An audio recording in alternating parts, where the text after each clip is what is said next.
É bom que você saiba que esta pré-aula vai abalar os alicerces de nosso ego. Falaremos não apenas da relação de Jesus com a lei, da relação do discípulo com a lei, mas também analisaremos as palavras de nosso Senhor quando disse: vossa justiça deve exceder a dos escribas e fariseus. Qual é a profundidade dessa afirmação? Vamos juntos aprender a palavra de Deus.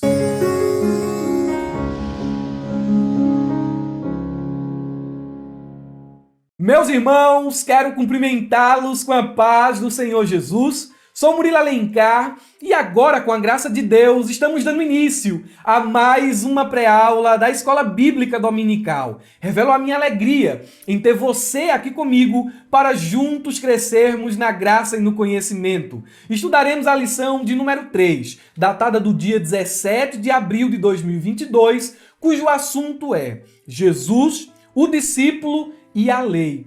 Analisaremos o capítulo 5 do Evangelho de Mateus, versículo 17 ao 20. E dentro dessa passagem, nós temos um esboço muito simples. Do versículo 17 ao 18, temos ali o registro do relacionamento de Jesus com a lei. E do versículo 19 ao 20, encontramos um momento em que Jesus expõe como deve ser a relação do súdito do reino com as ordenanças do rei.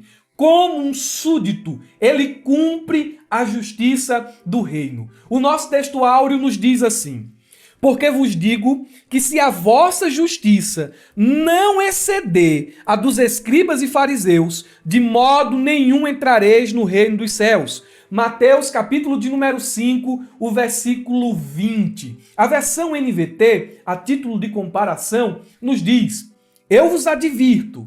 Jesus está chamando a atenção do público para si.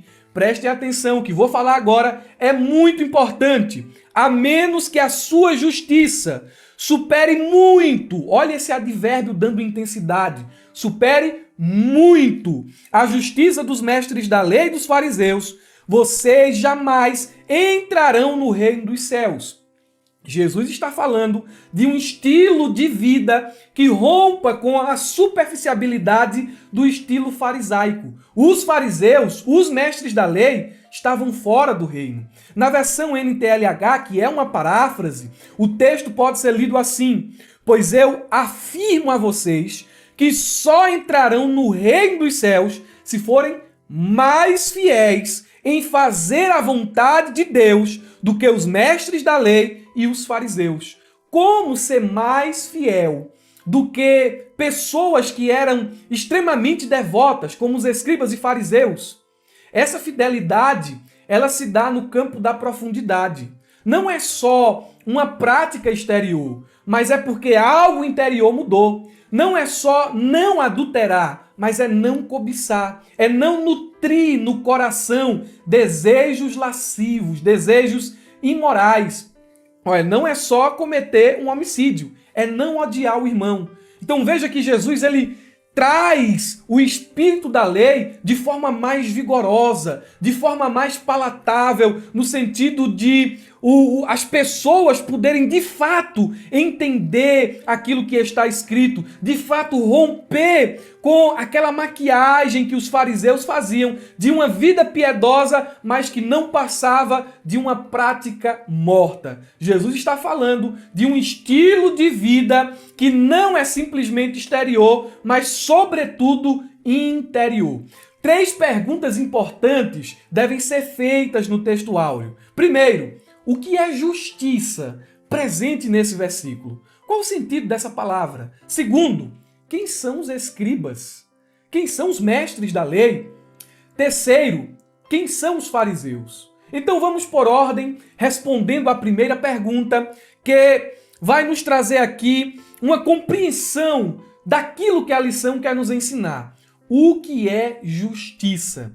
Principalmente em Mateus capítulo 5, versículo de número 20. O termo justiça, segundo o dicionário Strong, aponta para o modo pelo qual o homem pode alcançar um estado aprovado por Deus. Nós aprendemos, lendo esse versículo, que a justiça dos fariseus não tornavam eles participantes do reino. Aí Jesus diz, olha, se vocês quiserem participar do reino, essa justiça de vocês, súditos do reino, deve ser superior à dos fariseus. Eles estão de fora, mas vocês que estão de dentro devem excedê-los em justiça. Eles estão reprovados por Deus, mas vocês precisam ser analisados, vistos por Deus e serem aprovados. Justiça nos remete à ideia de integridade, virtude e pureza. Tem pessoas que manifestam atos puros, mas o ato em si é impuro pela intenção do coração.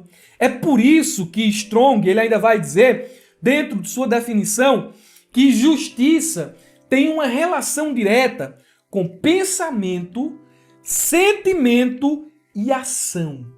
E esses três pilares aqui, eles devem estar diante de Deus de forma correta. Pensamento, sentimento e ação. Deve haver uma harmonia. E os três devem condizer um com o outro diante de Deus. Eu posso praticar uma boa obra, mas com a intenção errada. Era o que os fariseus faziam. Exemplos dentro do Sermão do Monte, capítulo de número 6. Eles davam esmolas, mas com intenções erradas. Jesus censura a atitude deles porque faziam certo de uma forma que eles eram reprovados. Eles oravam fazendo certo, mas de modo errado, com intenções erradas. Eles jejuavam, faziam aquilo que o Senhor aprova, mas faziam de forma errada. Por isso foram censurados e foram reprovados. Então a justiça aqui cabe àquele estilo de vida íntegro, cujo aquilo que eu falo condiz com aquilo que está no meu coração. Quem são os escribas?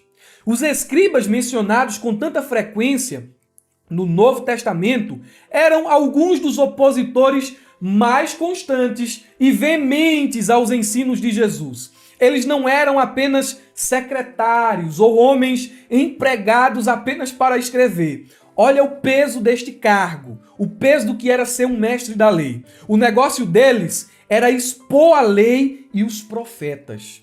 Eles eram pregadores, eles eram professores, ensinadores, pedagogos. Eles o faziam especialmente nas sinagogas. Eram os expositores titulares entre os judeus. Escriba é um cargo, é uma posição. Já o farisaísmo, ou os fariseus, essa questão de fariseus, é uma seita religiosa, é um grupo religioso, um partido. Os fariseus, eles formavam um grupo muito antigo entre os judeus. Originalmente, o nome vinha da palavra hebraica que significa separar ou dividir. É importante que você tenha em mente que isso não indica que eles fizessem parte de alguma separação formal ou divisão na Igreja Nacional. Eles só se distinguiam dos outros pela vida mais rigorosa que levavam, por algumas doutrinas em particular e também porque exibiam um comportamento rigoroso mais profundo. Então, dentro do texto áureo, respondida essas três perguntas, nós concluímos essa primeira etapa. Agora eu queria fazer um adendo. Eu disse que escriba é um cargo e que o farisaísmo ser um fariseu, era um partido religioso.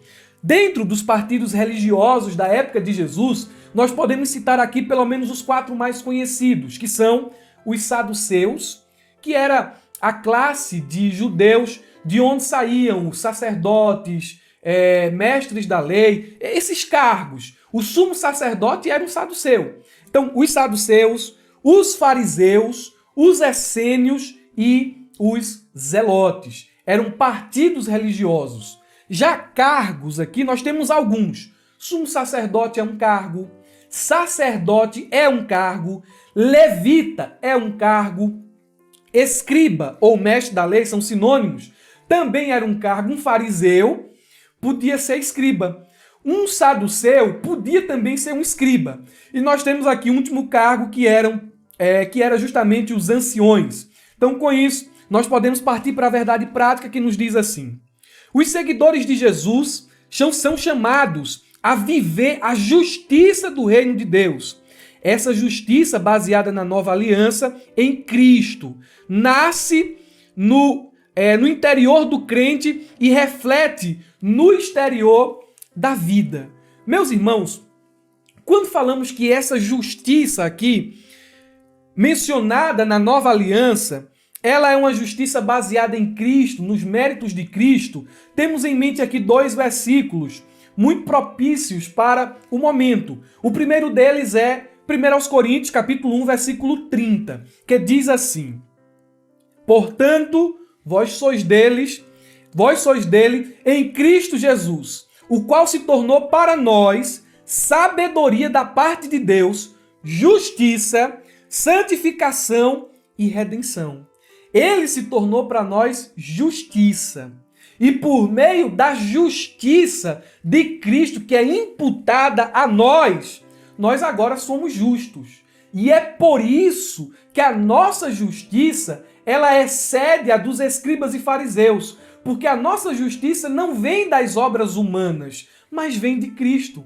Essa verdade é avultada em 2 Coríntios, capítulo 5, versículo 21, que diz assim: aquele que não conheceu o pecado, Jesus, está falando de Jesus, ele o fez pecado por nós, ele tomou o nosso lugar, ele assumiu a nossa culpa, a nossa condenação e o castigo que era destinado aos homens pecadores, para que nele fôssemos feitos justiça de Deus. Dá para entender agora por que a nossa justiça deve exceder a dos fariseus? E por que é que a justiça dos fariseus não introduziam eles no reino? Porque era uma justiça de aparência. Era uma justiça meritória. Nossas obras são como trapos de imundícia. Não podemos entrar no reino pela força das nossas atitudes. Pelo contrário, as nossas obras nos condenam. Mas agora, alcançados por Cristo e recebendo dele a justificação por meio do sacrifício na cruz, nós somos feitos justos. E na condição de justos, somos chamados às boas obras e a obedecer à lei do Senhor. Eu trouxe aqui ainda mais algumas informações dentro da nossa verdade prática, porque fomos chamados para viver a justiça do reino. E viver a justiça do reino implica em pelo menos aqui 3 coisas. A primeira delas, para se viver a justiça do reino, é preciso ser tomado pela convicção de pecado. Eu preciso ter convicção de que eu sou um miserável pecador. Você precisa ter essa convicção. Eu pequei, eu falhei, eu sou incapaz de entrar no reino, eu sou capaz de me colocar diante de Deus, de me recomendar de alguma forma positiva perante o Senhor de toda a terra. Sou um miserável, sou um pecador. E quando vem essa convicção, concomitantemente, vem também um arrependimento. Eu sinto a minha miséria, a minha incapacidade e me vejo como um transgressor da lei de Deus e a partir de então eu me arrependo. De todo o coração me arrependo e confesso os meus pecados. E por meio do arrependimento e da confissão, vem a conversão. Ele vai lá, nos resgata das trevas e nos leva para o reino do Filho de seu amor. Aleluia!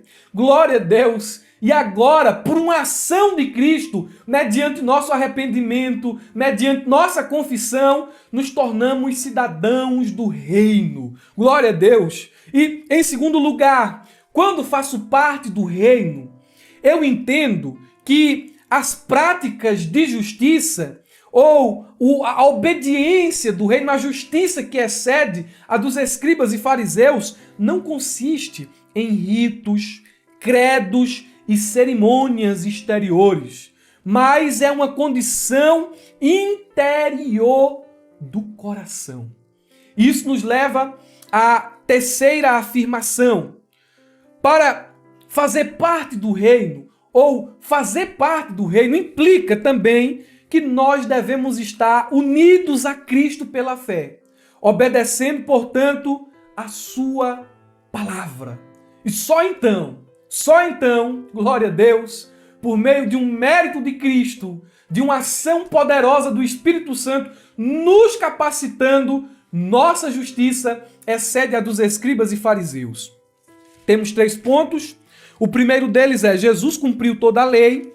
O segundo, a letra da lei e a verdade do Espírito. E o terceiro ponto, temos aqui a justiça do reino de Deus. Eu queria trabalhar com você, desde já, a ideia do que significa servir a Deus dentro da nova aliança.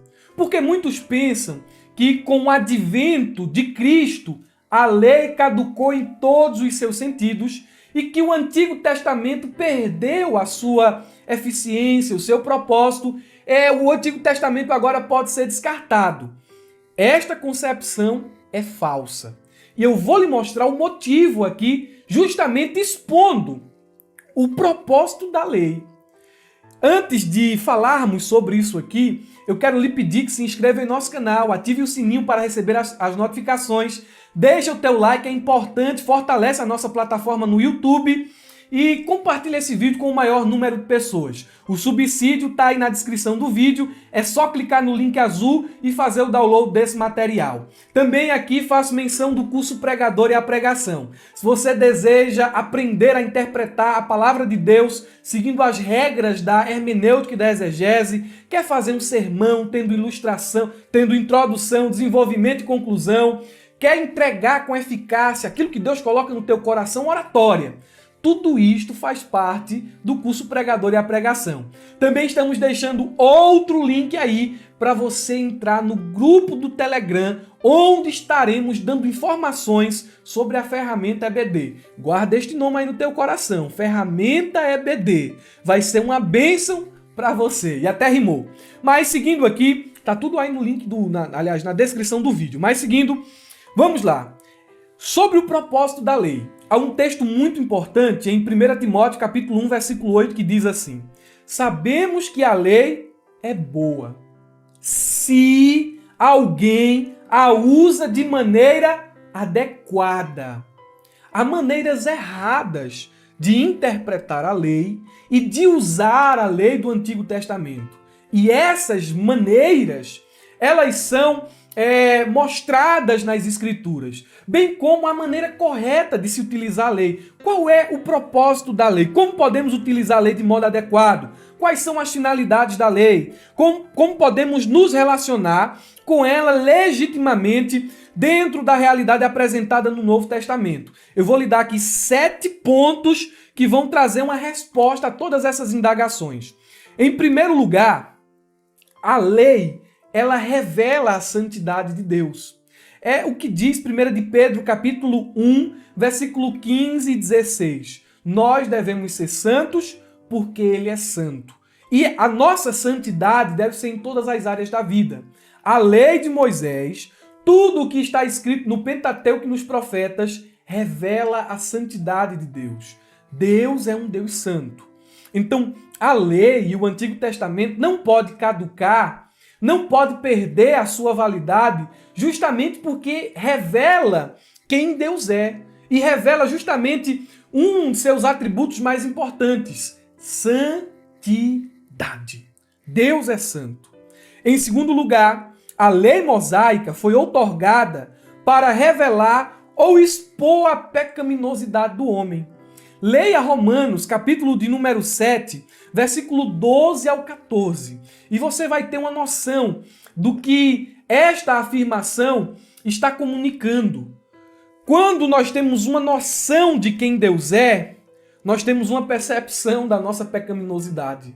À medida que nos aproximamos de Deus, nós passamos a enxergar com mais clareza o nosso estado decaído. Olhando para o livro do profeta Isaías, temos uma noção disso. Do capítulo 1 ao 5, Isaías estava apontando para as nações e dizendo: ai de você, juízo sobre tal nação, juízo sobre tal nação. Quando chega no capítulo 6, ele tem uma experiência com Deus, ele tem uma visão da glória de Deus, e agora ele não aponta mais para ninguém. Ai de fulano, ai de Beltrano, ele diz assim: ai de mim, sou pecador, tenho lábios impuros e habito no meio de povo de impuros lábios. Estou perdido.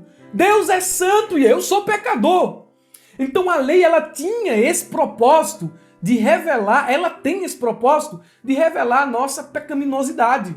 Paulo ele vai até agradecer dizendo, olha, se não fosse pela lei, eu não descobriria que sou um pecador. Mas porque agora a lei denunciou o meu pecado, conhecendo o meu pecado eu morri.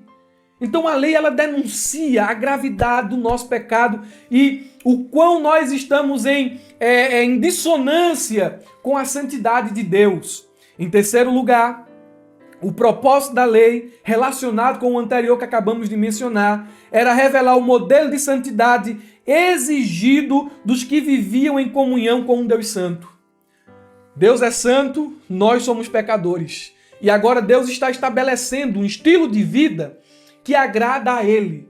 Um estilo de vida em santidade. E esse estilo de vida vai nos detalhes. Tanto na adoração, como na nossa comunhão com o próximo, nas formas como nos relacionamos, na forma como negociamos. Deus ele foi muito detalhista em mostrar um estilo de vida que reflita a sua santidade. Em quarto lugar, o propósito da lei, quem o declara é o apóstolo Paulo de forma bem categórica. Em Gálatas, capítulo de número 3, versículo 24, ele diz: de maneira que a lei nos serviu de aio para Cristo. Essa expressão aio aqui significa pedagogo. E a lei ela serviu de instrutora, de ponte. Ela nos conduz a Cristo. Ora, se a lei revela a nossa pecaminosidade, e tendo noção da nossa pecaminosidade, vem a convicção de que estamos perdidos, onde buscaremos auxílio e refúgio? Em Cristo Jesus. Então, a lei, ela nos tira deste estágio de dureza espiritual, nos tira dessa posição de crianças, de ignorantes, e nos conduz a Cristo para que alcancemos uma maturidade. Em sexto lugar, a lei foi dada a Israel para separá-lo das demais nações, a fim de que o povo pudesse tornar-se reino de sacerdotes.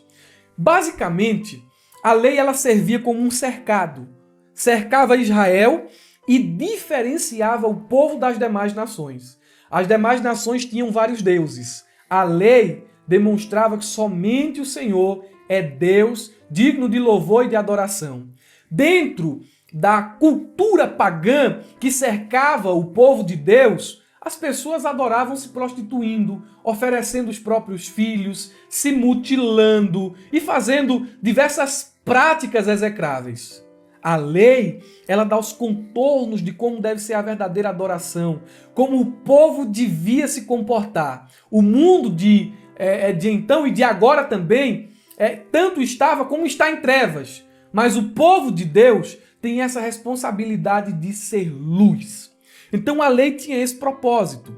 Em sétimo lugar, ou melhor dizendo, em sexto lugar, eu acho que troquei aqui, mas em sexto lugar, é isso mesmo. Em sexto lugar, a lei ela foi dada a um povo redimido, tendo em mira prover perdão de pecados e restaurar a comunhão. O povo pecava, o povo é pecador, e dentro da lei, principalmente em Levítico do 1 ao 7, nós encontramos a lei dos sacrifícios. Então a lei mostrava o que é pecado, mas também mostrava como o homem podia encontrar um meio de ser perdoado por Deus. E pela prática dos sacrifícios, o pecado era coberto. A gente entende essa associação da lei com o ministério de Jesus quando João Batista viu ele e disse assim: eis aí o Cordeiro de Deus, que tira o pecado do mundo. Jesus é a expressão completa e final daquilo que a lei era sombra. A lei cobria o pecado por meio de um sacrifício. E esse sacrifício se repetia várias e várias vezes. E agora temos Jesus, o Cordeiro Imaculado, que morreu na cruz de uma vez por todas para perdoar os nossos pecados. Por último, nós temos aqui também, finalmente, o Novo Testamento deixa claro que a lei ela visava a revelar Jesus Cristo. As grandes verdades relacionadas com a pessoa e obra do Senhor Jesus Cristo estão entretecidas na lei, outorgada com o intuito de preparar a nação para a vinda do redentor, para a vinda do rei. Então a lei, os profetas, eles tinham esse objetivo preditivo. Eles apontavam para algo futuro, para a chegada do rei. A lei, os profetas, preparou o coração dos homens para a chegada do Messias. Então, quando nós olhamos desta forma, aprendemos a maneira certa, a maneira correta de lidarmos com a lei. Ao examinarmos esses motivos para a outorga da lei, observamos que há um aspecto permanente. A lei, ela revela a santidade divina. E a santidade não muda de época por época, de época para época. Aquilo que revela a santidade de Deus a Israel de outrora tem o mesmo poder de fazer hoje. É por isso que a lei é importante. Nós nos relacionamos com a lei nesses termos. Ela revela a santidade de Deus. Ela revela o estilo de vida que Deus exige do seu povo. Ela revela a nossa pecaminosidade. Ela nos conduz a Cristo e ela prepara o nosso coração. Ela é o embrião do Novo Testamento. Então a lei, ela não pode caducar em todos os seus aspectos. A lei, ela não pode passar em todos os seus parágrafos. Dentro do Novo Testamento, é claro que alguns aspectos da lei ritualísticos, que eram momentâneos, que eram transitórios, tiveram o seu cumprimento profético em Cristo. Não se precisa mais de sacrifícios como se oferecia no templo levítico, porque Jesus é o sacrifício final. Se eu ofereço hoje um sacrifício, eu mato lá um animal e derramo o sangue dele, eu estou invalidando o que Jesus fez na cruz. É por isso que o autor aos Hebreus, ele dedica boa parte de seu livro a mostrar que esse aspecto cerimonial que envolvia toda a liturgia do templo teve o seu cumprimento em Cristo, de modo que agora não precisamos mais nos relacionar com Deus dentro da nova aliança nesses moldes da antiga, mas por meio de Jesus Cristo, que agora é o mediador entre Deus e os homens. Tem aspectos civis, as leis civis que se destinaram a regulamentar Israel quanto nação não vigoram mais hoje para a igreja, porque aquelas leis se destinavam a Israel como nação e não para a igreja, povo de Deus, dentro da nova aliança. Outro aspecto interessante também de mencionar, não faz parte do contexto do versículo de Mateus, mas olhando para toda a Bíblia, podemos fazer essas considerações, é que alguns aspectos litúrgicos que envolviam alimentação e também envolvia a guarda de dias e de festividades, se restringiu ao Antigo Testamento. O que vigora hoje é a lei moral. A lei moral, ela é muito anterior ao Decálogo. Deus já colocou essa lei moral no coração de Adão quando o formou do pó da terra. Essa lei moral que diz que assassinar é errado, que cobiçar é errado, que adorar outros deuses é errado, é muito anterior ao Decálogo de Moisés. Quando nós olhamos para o livro do Gênesis, principalmente nos versículos dos capítulos 1 a 12, antes de Deus chamar Abraão para dar prosseguimento, para iniciar o plano da redenção através de uma nação que se levantaria de sua prole, esses conceitos eles já existiam.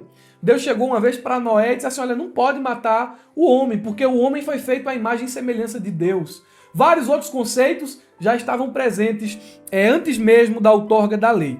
Então permanece hoje essa lei moral que foi justamente sancionada por Cristo e por seus apóstolos. É uma parte introdutória para que a gente entenda a relação entre o cristão e a lei agora na nova aliança. Partindo aqui, eu coloquei aqui no subsídio um segundo ponto, Jesus e o seu relacionamento com a lei e os profetas. Olhando para esse ponto aqui do subsídio, nós cumprimos o primeiro ponto da lição e, consequentemente, já falamos um pouco sobre o ponto de número 2. O versículo 17 do capítulo 5 diz assim, não pensem que vim abolir a lei ou os profetas. Não vim abolir, mas cumprir. É importante a gente entender isso aqui. Jesus ele está eliminando conceitos errados. A lei e os profetas é a completude daquilo que hoje nós chamamos de Antigo Testamento. Jesus ele estava sendo acusado de ser um mestre de novidades. Seus ensinos destoavam do Antigo Testamento, diziam seus opositores. Como se isso não bastasse, havia também por parte de alguns uma expectativa errônea, baseada em uma interpretação equivocada de Jeremias 31 e 31, de que quando o Messias chegasse, ele aboliria a lei. Ele tiraria todas as exigências. Ele afrouxaria a coisa. Era pesado demais viver uma vida de santidade. Era muita restrição. Era muito difícil seguir as orientações de Deus. Então, pensavam alguns que Jesus afrouxaria a coisa. Só que Jesus não era um revolucionário com um espírito destrutivo. Ele deixa claro que seu objetivo não era abolir a lei. Quando o texto diz assim, não pensem que... Jesus está dizendo, tirem isso da mente de vocês. Eu não vim para isso. Ele diz assim, eu vim, e esse vir aqui expressa propósito. É por isso que eu estou aqui. Eu cheguei. E o meu propósito não é abolir, não é destruir, não é desprezar, escantear a lei e os profetas. Eu não vim abolir, mas vim cumprir. O que seria cumprir aqui dentro desse versículo? A gente vai falar sobre isso aqui, mas antes, me permitam fazer uma aplicação sobre o pensamento da multidão. Ele vai afrouxar a coisa. Ele quer destruir a lei e os profetas. Ele quer deixar tudo correr solto. A igreja de hoje, ela precisa ter um equilíbrio quando o assunto é obediência e mandamento. Dois grupos igualmente perigosos vivem cercando e assediando o povo de Deus. Que grupos são esses? O primeiro são os antinoministas. O antinominismo significa contra a lei. É a doutrina que assevera que não há mais necessidade de se observar as leis morais do Antigo Testamento.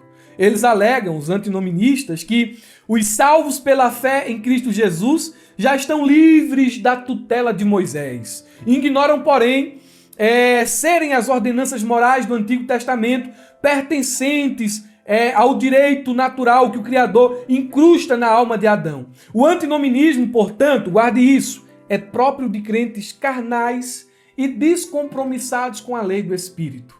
Não existe lei, não existe regra, é graça.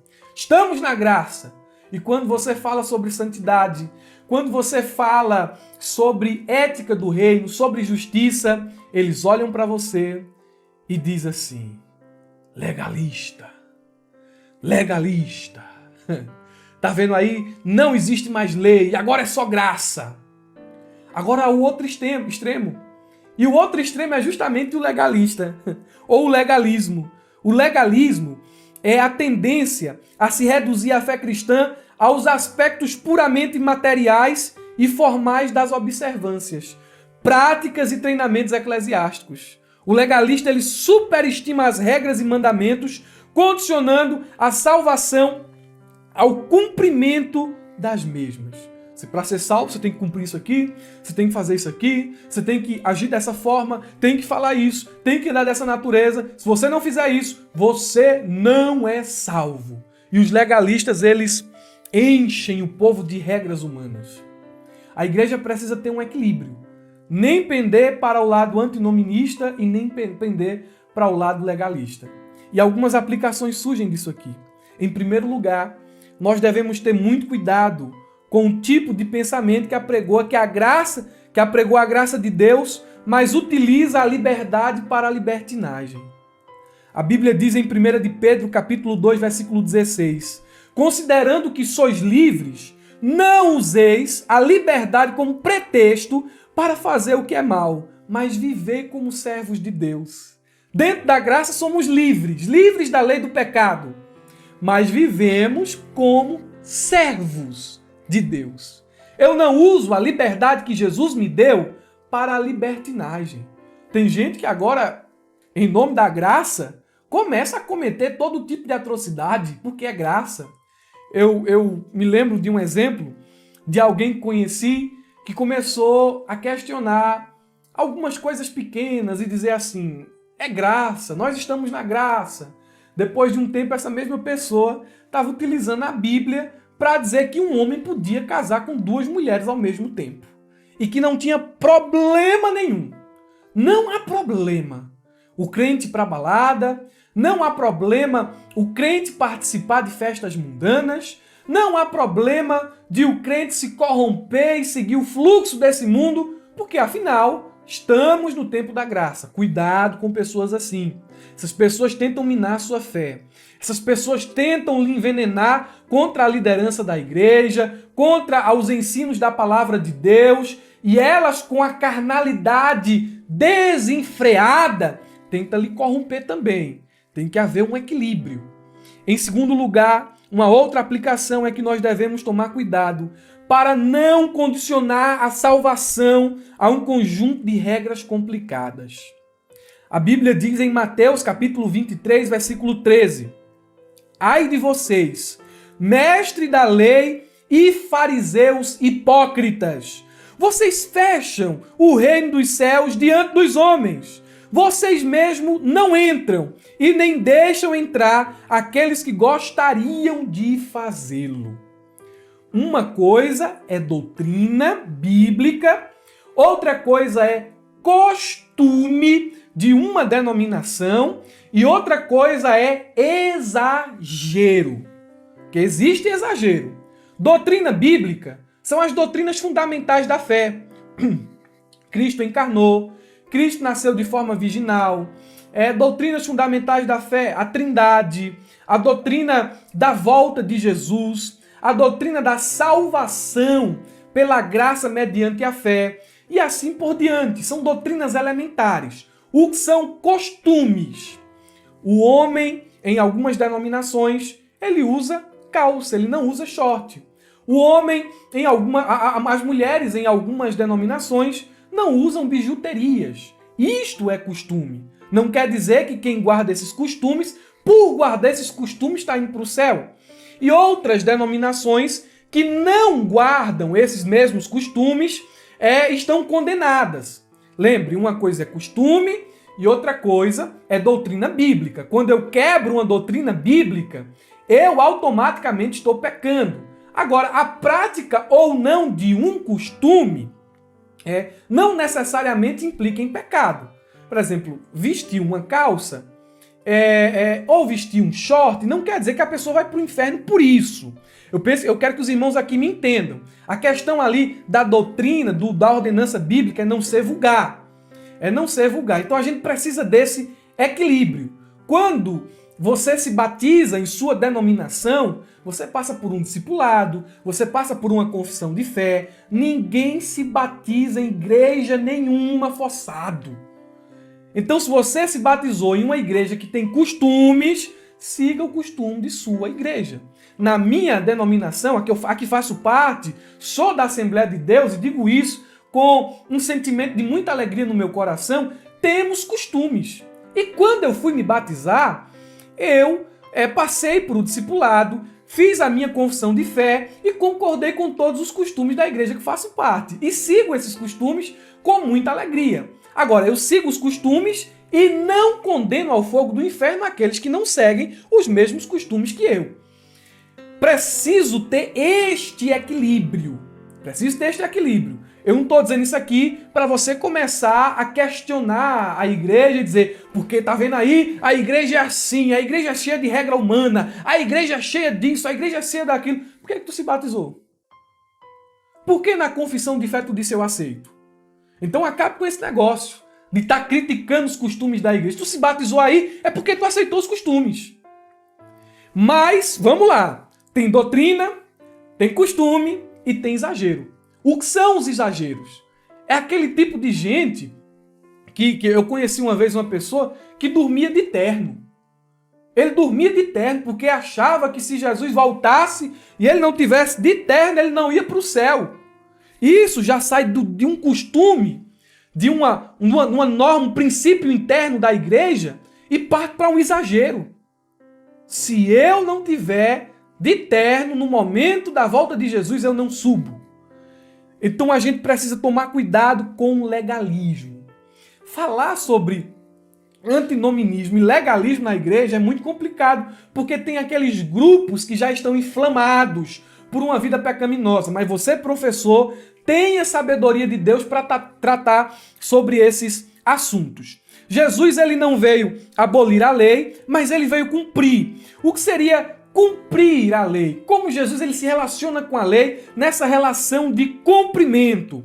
Eis aqui algumas interpretações, ou pelo menos 4. A primeira delas diz que Jesus veio estabelecer, obedecer e confirmar tudo o que está escrito no Antigo Testamento. Em termos mais explícitos, ele veio demonstrar aos homens como ele obedece à lei e os profetas em sua vida. Olha como eu cumpro a lei. Eu estou mostrando que a lei pode ser cumprida. É o que diz essa primeira interpretação.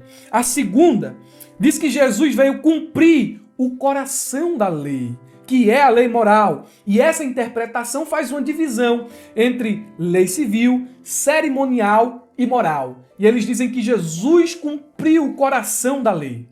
Em terceiro lugar, é a outra interpretação que diz que Jesus veio reafirmar o verdadeiro sentido da lei, pois este havia se perdido em meio às tradições estabelecidas pelos homens. É por isso que nos versículos seguintes ele começa a dizer: vocês ouviram o que foi dito aos antigos, eu, porém, vos digo assim. Vocês ouviram o que foi dito aos seus antepassados, eu, porém, vos digo assim. E a quarta interpretação, que considero a mais apropriada segundo o contexto bíblico, é que Jesus, ele cumpre a lei e os profetas em sua encarnação, ministério, morte e ressurreição, ascensão aos céus e retorno em glória. Jesus está afirmando que a lei e os profetas apontam para ele. Aquilo que era profético, preditivo no Antigo Testamento, a finalidade, os objetivos da lei alcançam o seu ápice, o seu cumprimento, o seu apogeu no ministério de Jesus. Lucas 24, 44, a Bíblia diz: e disse-lhe: foi isso que eu lhes falei enquanto ainda estava com vocês. Era necessário que se cumprisse tudo o que a meu respeito estava escrito aonde? Na lei de Moisés, nos profetas e nos salmos. Então a lei apontava profeticamente para Cristo. Algumas observações são necessárias aqui. Primeiro, todas essas interpretações que mencionei aqui, as 4, elas são complementares. Em momentos das escrituras diferentes, em passagens diferentes, elas encontram seu amparo. Ainda que, à luz do contexto, a última delas, supracitada, seja a mais coerente. Quando Jesus ele diz que veio cumprir a lei e os profetas, é que a lei apontava para ele. Em segundo lugar, eu tenho aqui uma citação do D. Carson, que diz o seguinte: os preceitos detalhados do Antigo Testamento podem ser suplantados porque tudo que é profético tem de ser, em algum sentido, provisório. Dá para entender isso aqui? Se foi profetizado, tem a sua linha do tempo limitada até o momento em que a profecia ela é cumprida. Então, a profecia é provisória. Ao mesmo tempo, porém, tudo que é profético encontra a sua continuidade legítima na feliz chegada do que foi profetizado. Os sacrifícios apontavam para ele. Os acontecimentos históricos, com seus tipos, com as suas sombras, apontavam para ele. Nele, o Antigo Testamento ele tem a sua consumação. A Bíblia diz em Hebreus, capítulo de número 1, que Deus antigamente falou aos pais por meio dos profetas, de muitas maneiras e em muitas ocasiões. E nesses últimos dias, nos falou por meio de seu Filho, que é a revelação final de Deus. Não é que sejam duas revelações. Temos aqui uma primeira revelação e uma nova revelação de Deus. É uma revelação e essa revelação é progressiva, alcançando seu clímax em Jesus. Então, nele, todas as coisas profetizadas ganham uma continuidade. E isso nos leva à terceira observação aqui. Em suma, Jesus veio cumprir o propósito profético para o qual o Antigo Testamento foi escrito. Agora, nossa relação com o Antigo Testamento está condicionada ao ensino de Cristo. O Antigo Testamento não pode ser descartado, porque senão o cristianismo seria incompleto. E o Novo Testamento completa o Antigo Testamento. Dá para entender essa relação? Ambos se completam. Nós olhamos para o Antigo Testamento com as lentes do Novo, a partir de Cristo Jesus. Agora temos a revelação completa. Dessa maneira, Jesus ele se relaciona com a lei. Em segundo lugar, agora nós temos a relação dos discípulos com a lei. Olha o que diz o versículo 19. Todo aquele que desobedecer a um desses mandamentos, ainda que dos menores, e ensinar os outros a fazerem o mesmo, será chamado menor no reino dos céus. Mas todo aquele que praticar e ensinar estes mandamentos será chamado grande no reino dos céus. Pois eu lhes digo que se a vossa justiça não for em muito superior à dos fariseus e mestres da lei, de modo nenhum entrarão no reino dos céus. Como os discípulos de Jesus se relacionam com a lei? Em primeiro lugar, os discípulos de Jesus se relacionam com a lei obedecendo-a. Temos a tendência, e isto é fato, de condenar apenas os pecados escandalosos. Condena o homicídio, o aborto, o adultério, o roubo, a homossexualidade. Essas condutas são condenadas. Todavia, os pecados como a mentira, o orgulho, o egoísmo, a indiferença, a cobiça são cometidos sem qualquer pesar na consciência. Mas o verdadeiro discípulo não age assim. Ele cumpre a lei em todos os seus pormenores. É o que Jesus está dizendo aqui. Todo aquele que desobedecer a um desses mandamentos, ainda que dos menores, e ensinar os homens a fazerem o mesmo, será chamado menor no reino dos céus. Dá para entender qual deve ser a verdadeira relação do discípulo com a lei? Uma relação de submissão e obediência por meio da graça de Cristo e da capacitação do Espírito Santo. Em terceiro lugar, ou melhor dizendo, em segundo lugar, o discípulo de Jesus, ele se relaciona com a lei quando ensina o que é verdadeiro, quando ensina o que está escrito na revelação por meio de suas palavras e do seu testemunho. Olha mais uma vez o que é que o texto diz. O texto diz assim, todo aquele que desobedecer a um desses mandamentos, ainda que dos menores, e ensinar os outros a fazerem o mesmo, será chamado o menor no reino dos céus. E há pelo menos duas maneiras de ensinar às outras pessoas os mandamentos do Senhor. Duas maneiras. A primeira é por meio da exposição oral. Eu ensino quando fielmente exponho o que está escrito na Bíblia. Quando prego, eu estou ensinando. E em segundo lugar, eu ensino por meio da prática e do testemunho pessoal. A maneira como vivo revela aos homens aquilo que creio de forma mais verdadeira do que quando eu apenas falo. Então, o mau procedimento de alguns, apesar de ensinarem a verdade, faz dele menor no reino dos céus. Ou simplesmente, quando eu distorço o que está escrito e ensino uma mentira, ensino o que é errado, também me torno menor no reino dos céus e não tenho parte na justiça de Deus. Então os discípulos eles se relacionam assim, vivendo e ensinando a verdade. Em terceiro lugar, e já finalizando a nossa lição, os discípulos de Jesus devem se relacionar com a lei de forma mais profunda do que os escribas e fariseus. Os escribas e fariseus se relacionavam com a lei de modo formal, externo, superficial, glorificando o próprio ego e se gabando de sua justiça própria. Os discípulos do Senhor não são assim. Eles não se relacionam dessa maneira. Eles reconhecem sua pobreza de espírito. Eles purificam seu coração. Eles choram na presença de seu rei e confessam suas faltas e imperfeições. O discípulo verdadeiro se relaciona com a lei por meio de Cristo com um coração agradecido. A nossa justiça deve exceder a dos escribas e fariseus. Foi o que Jesus disse. E eu vou concluir essa lição lhe dando algo para pensar. Se você está disperso pelo tempo de aula até aqui, preste atenção no que vou lhe dizer. Nossa justiça deve exceder a dos escribas e fariseus. Agora, tu sabe qual é o grande problema? É que muitos nem conseguem se igualar a eles. Quanto mais exceder. Por que eu digo isso? Porque quando nós olhamos para a Bíblia, temos aqui algumas características do que os fariseus faziam. Em primeiro lugar, um fariseu não era como os outros homens. Por fora, eram singularmente bons. Veja o que é que diz Lucas 18:11. Palavras de um fariseu na parábola contada por Jesus. O fariseu em pé orava no íntimo. Deus, eu te agradeço porque não sou como os outros homens. Ele vai dizer, ladrões, corruptos, adúlteros.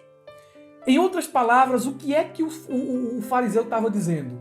Eu não me envolvo com pecados escandalosos. Ninguém pode me acusar que, de fato, cometi o ato físico de trair minha esposa. Não fiz isso. Ninguém pode me acusar de roubar, de defraudar ninguém. Ninguém pode me chamar de corrupto. Entre aspas, era como o fariseu se via e como ele se colocava. Muitos não conseguem atingir nem essa justiça pessoal aqui dos fariseus.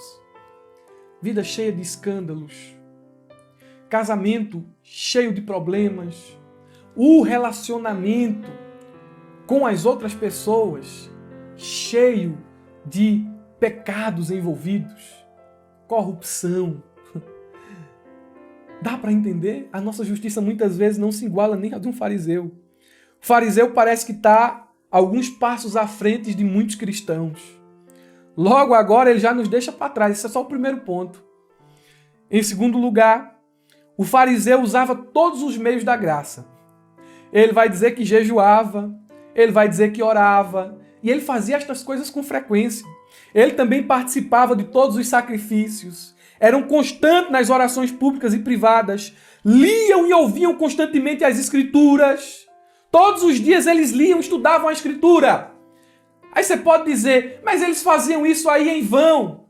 Eram sepulcros disfarçados. Mas nem isso às vezes tu faz. Dá para entender a gravidade disso aqui? Nem isso! Você já jejuou esse ano?